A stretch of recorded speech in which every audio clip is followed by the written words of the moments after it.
Bismillahirrahmanirrahim. Assalamualaikum warahmatullahi wabarakatuh. Alhamdulillahirabbil alamin.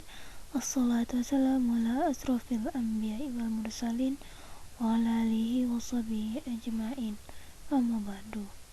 Yang paling utama, marilah kita ucapkan kepada baginda Nabi besar Muhammad sallallahu alaihi wasallam dan mengucapkan Allahumma shalli ala sayyidina Muhammad wa ala ali sayyidina Muhammad. Yang terhormat dosen pengampu MK Hukum Adat Pak Joni Sandra MH, yang mana pada kesempatan kali ini saya akan membahas mengenai hukum adat sebagai aspek budaya, yang mana saya sendiri bernama Azmika Rizky Ervianti dengan NIM 201557.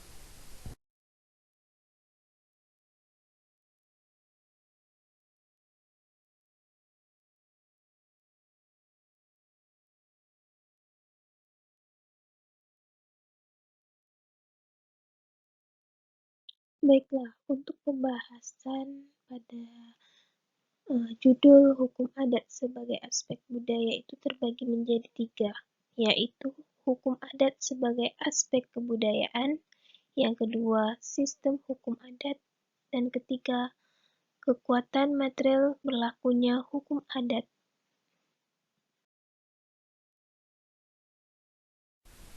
Pembahasan pertama mengenai hukum adat sebagai aspek kebudayaan, yang mana hukum adat sebagai aspek kebudayaan tentu bermakna bahwa hukum adat itu bersifat dinamis sekaligus statis, yang mana menurut Profesor Imam Sudiat SH, dinamis dia selalu ikut perkembangan suatu peradaban namun tetap statis pada nilai-nilai esensial, misalnya dalam menjatuhkan hukuman bagi pelanggar adat. Nah, semakin tinggi statusnya, maka semakin berat hukumannya. Bukan sama seperti hukum Romawi, malah kadang terbalik, makin berkuasa seseorang, maka semakin ringan hukumannya. Statis bermakna bahwa walaupun hukum adat telah berkolaborasi ataupun berkonvergensi dengan budaya luar, dia tetap statis pada sentralnya. Kalau dalam bahasa politik, tetap ada pada titik nilai-nilai luhur Pancasila. Profesor Dr. Sueprito SH dalam pidato mengukuhkan sebagai guru besar di tahun 1956 mengatakan hukum adat adalah hukum Pancasila.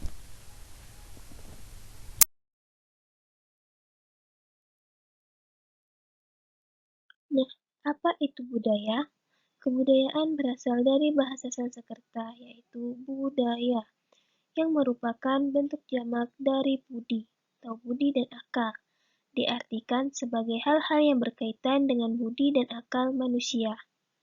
Nah, budaya menurut Kamus Bahasa Indonesia adalah pikiran, akal budi, dan hasil.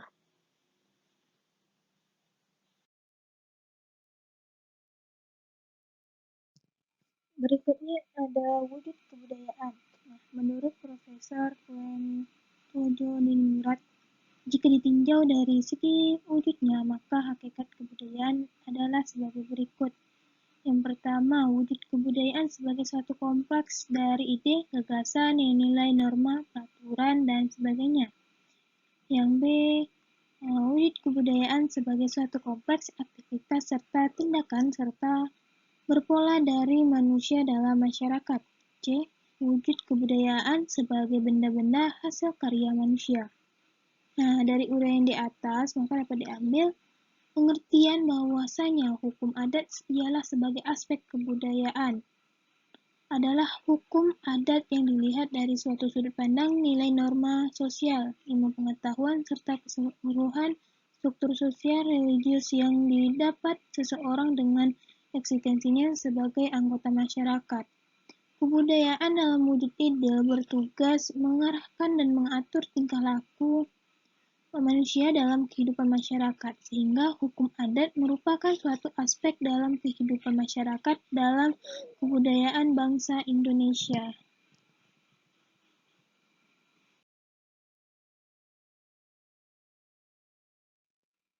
Kebudayaan dalam wujud ideal bertugas mengarahkan dan mengatur tingkah laku manusia dalam kehidupan masyarakat, sehingga hukum adat merupakan suatu aspek dalam kehidupan masyarakat dalam kebudayaan bangsa Indonesia.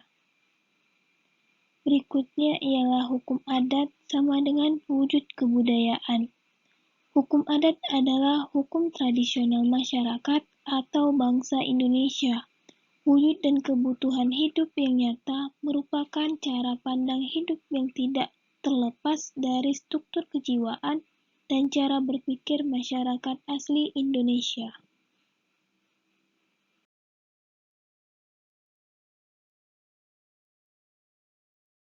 Berikutnya ialah sistem hukum adat.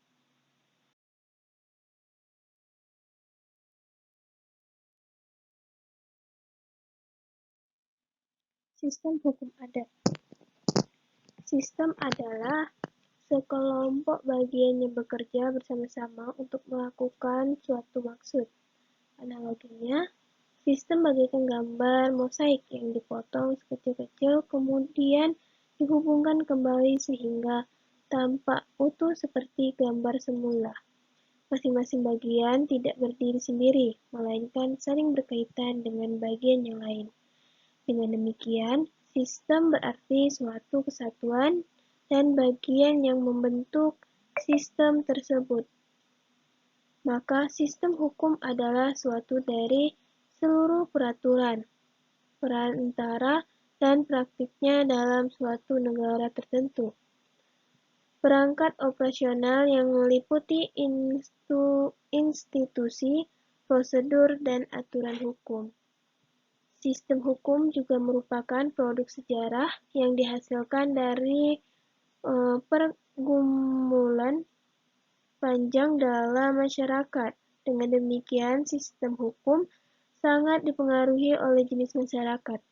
Hal tersebut terjadi karena masyarakatlah yang menemukan hukum dalam praktik, dan praktik hukum itu sendiri merupakan cerminan dari bagaimana masyarakat membentuk identitas sosialnya. Itulah alasan mengapa hukum tidak dapat dilepaskan dari identitas masyarakat.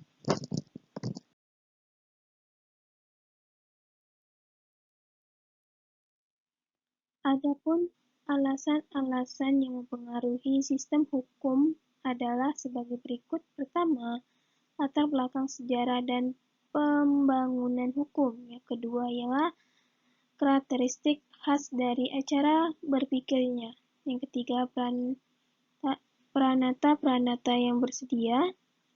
Yang berikutnya, jenis sumber hukum yang dikenal dengan penggunaannya, dan ideologinya.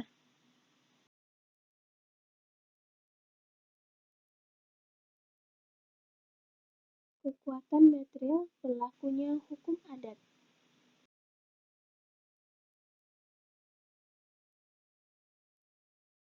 Kekuatan material berlakunya hukum adat.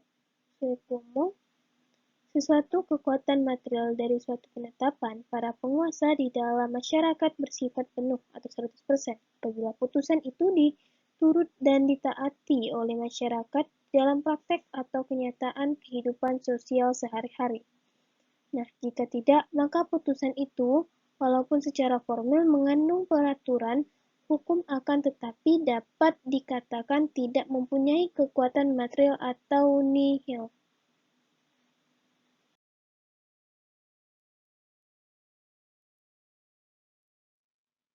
Sebab tipisnya peraturan material suatu peraturan hukum dapat bergantung dari beberapa faktor, antara lain A. Lebih atau kurang banyaknya frekuensi penetapan-penetapan yang serupa, yang memberikan stabilitas kepada peraturan hukum yang diwujudkan oleh penetapan-penetapan itu. B. Berapa jauh keadaan sosial di dalam masyarakat yang bersangkutan mengalami perubahan. C. Seberapa jauh peraturan yang diwujudkan itu selaras dengan sistem hukum adat yang berlaku. D. Seberapa jauh peraturan itu selaras dengan syarat-syarat kemanusiaan. Baiklah, sekian presentasi dari saya.